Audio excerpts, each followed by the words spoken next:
آئیے حضرات، آج میں آپ حضرات کے سامنے پیران پیر، عالم ربانی، محبوب سبحانی شیخ عبد القادر جیلانی رحمۃ اللہ تعالی علیہ کے ان کے والد محترم حضرت ابو صالح رحمۃ اللہ تعالی علیہ کے حالات شریفہ بیان کرنے جا رہا ہوں۔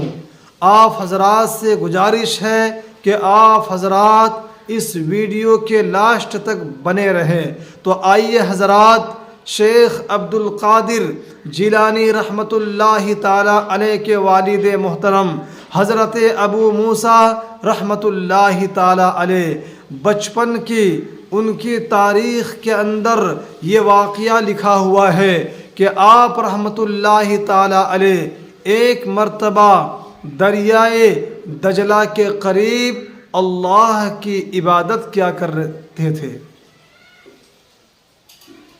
ایک دن کی بات ہے کہ حضرت ابو صالح رحمۃ اللہ تعالی علیہ عبادت کرنے کے لیے جیسے اٹھ کر کھڑے ہوتے ہیں تو اچانک گر جاتے ہیں کیونکہ انہوں نے 3 دن سے کچھ نہ کھایا تھا اور کچھ نہیں پیا تھا۔ بھوک کی وجہ سے، شدت کی وجہ سے گر جاتے ہیں اور اللہ کی عبادت نہیں کر پاتے ہیں۔ جیسے اٹھ کر کھڑے ہوتے ہیں تو سوچنے لگتے ہیں کہ اگر یہی بھوک کی حالت رہی، بھوک کی شدت کی اگر یہی حالت ہماری رہی تو ہم اللہ کی عبادت نہیں کر سکتے ہیں۔ یہ سوچ کر کے حضرت ابو صالح رحمۃ اللہ تعالی علیہ دریائے دجلہ کے قریب جاتے ہیں اور قریب جا کر دیکھتے ہیں کہ کچھ کھانے کا سامان مل جائے، تلاش کرتے ہیں دریا کے اندر۔ اچانک دیکھتے کیا ہے کہ اس دریا کے اندر بہتا ہوا ایک سیب آ رہا ہے۔ اس بہتا ہوا سیب کو حضرت ابو صالح رحمۃ اللہ تعالی علیہ اٹھا کر کھا لیتے ہیں۔ جیسے اس سیب کو کھاتے ہیں، کھانے کے بعد ان کی بھوک ختم ہو جاتی ہے اور جان میں جان آ جاتی ہے۔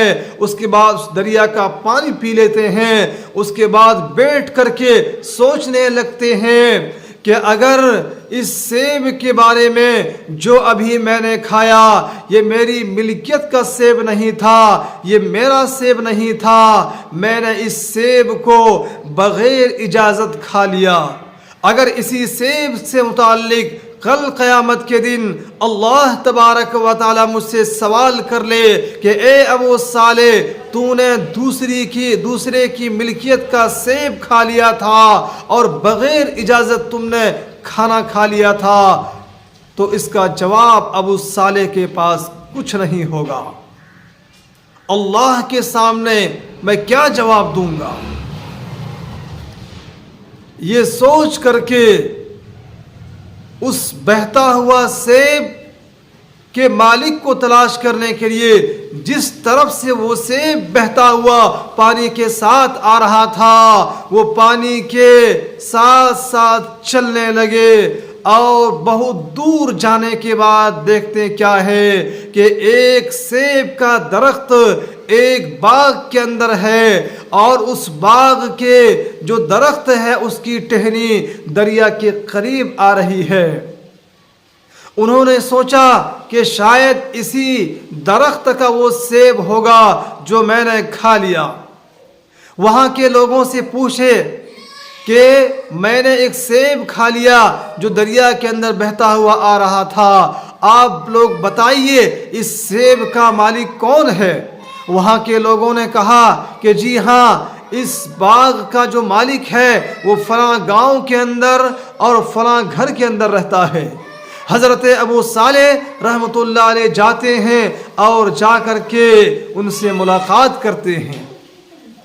جیسے ملاقات ہوتی ہے کہتے ہیں کہ اے باغ کے مالک، میں نے آپ کا جو سیب دریا کے اندر آ رہا تھا، میں نے آپ کا ایک سیب بغیر آپ کی اجازت کے میں نے کھا لیا ہے، تو مجھے آپ اس سیب کی قیمت بتا دیجئے کہ آپ کے سیب کی کیا قیمت ہے یا اس کا کیا بدلہ ہے، میں اس کو نبھانے کے لیے تیار ہوں، تاکہ کل قیامت کے دن اللہ تبارک و تعالیٰ کی پکڑ سے میں بچ سکوں۔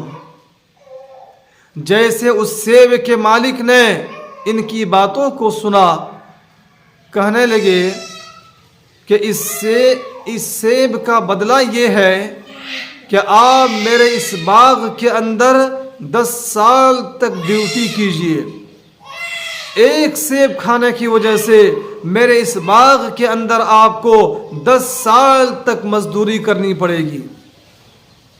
حضرت ابو صالح رحمت اللہ علیہ لبیک کہتے ہوئے اس باغ کے اندر کام کرنے کے لیے تیار ہو جاتے ہیں اور کرنے لگتے ہیں۔ مزدوری کرتے کرتے ایک عرصہ گزر گیا۔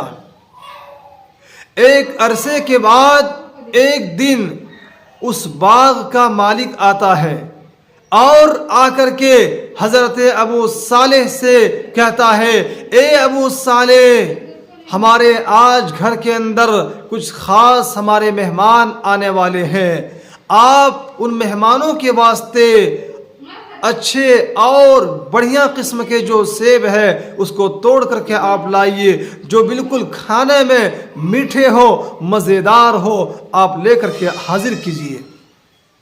جیسے حضرت ابو صالح ان درختوں سے سیب کو توڑ کر کے اس مالک کے دربار میں حاضر کر دیتے ہیں، اس مالک کے مہمان جب کھاتے ہیں اس سیب کو تو کہتے ہیں کہ آپ کا سیب ابھی کچا ہے، پھیکا ہے، کھٹا ہے، اس کے اندر مٹھاس نہیں ہے۔ اتنا سننا تھا، وہ سیب کا جو مالک تھا وہ حضرت ابو صالح کے پاس آ جاتا ہے اور آ کر کہتا ہے، اے ابو صالح، آپ کو جو میں نے ذمہ داری دی ہے، جو میں نے آپ کو مزدوری پر لگایا ہے، اس کو آپ صحیح سے نہیں نبھا رہے ہیں۔ کہا، کیا ہوا حضور؟ جس کام کے لیے تو نے مجھے رکھا ہے وہ کام میں مکمل طور پر کر رہا ہوں۔ کہا کہ اگر آپ اس کام کو صحیح طریقے سے کرتے تو آپ ایسے گھٹیا اور کھٹا سیب پیش نہیں کرتے۔ کہا کہ اے سیب کے مالک، آپ اپنے وعدے کو بھول رہے ہیں، آپ نے مجھے اس سیب کے باغوں کے اندر پانی ڈالنے کے لیے کہا تھا، آپ نے اس سیب کے تمام درختوں کا دیکھ بھال کرنے کے لیے کہا تھا، مجھے آپ نے کھانے کی اجازت نہیں دی تھی، اور میں کیسے آپ کی اجازت کے بغیر کھا لوں؟ میں نے اس بہتا ہوا سیب کو ایک کھا لیا تو اس کی سزا یہ ملی کہ 10 سال تک میں آپ کی مزدوری کر رہا ہوں، اگر اور میں کھا لیتا تو نہ جانے مجھے کیا کیا سزائیں ملتی، اس لیے میں نے نہیں کھایا۔ اور اے مالک، آج 4 سال کا عرصہ گزر گیا، حضرت ابو صالح نے آج تک آپ کے ان درختوں کے اندر جتنے سیب لگے ہوئے ہیں یا زمین کے اندر جتنے گرے ہوئے ہیں، ان میں سے کسی ایک سیب کے اندر آج تک حضرت ابو صالح نے منہ تک نہیں لگایا ہے۔ میرے دوستو، یہ ہے اللہ کے ولیوں کے والد صاحب۔ اسی لیے کسی کہنے والے نے کہا ہے، اگر ماں باپ کے اندر دینداری ہوگی، ماں باپ کے اخلاق اچھے ہوں گے تو اولاد کے بھی اخلاق اچھے ہوں گے۔ جیسے والد ہوں گے ویسے اولاد ہوگی، جیسے ماں ہوگی ویسے بیٹی ہوگی۔ اس لیے میرے دوستو، آپ اپنے گھروں کے اندر دینداری پیدا کیجئے۔ اگر آپ دینداری پیدا کریں گے تو آنے والی نسل آپ کی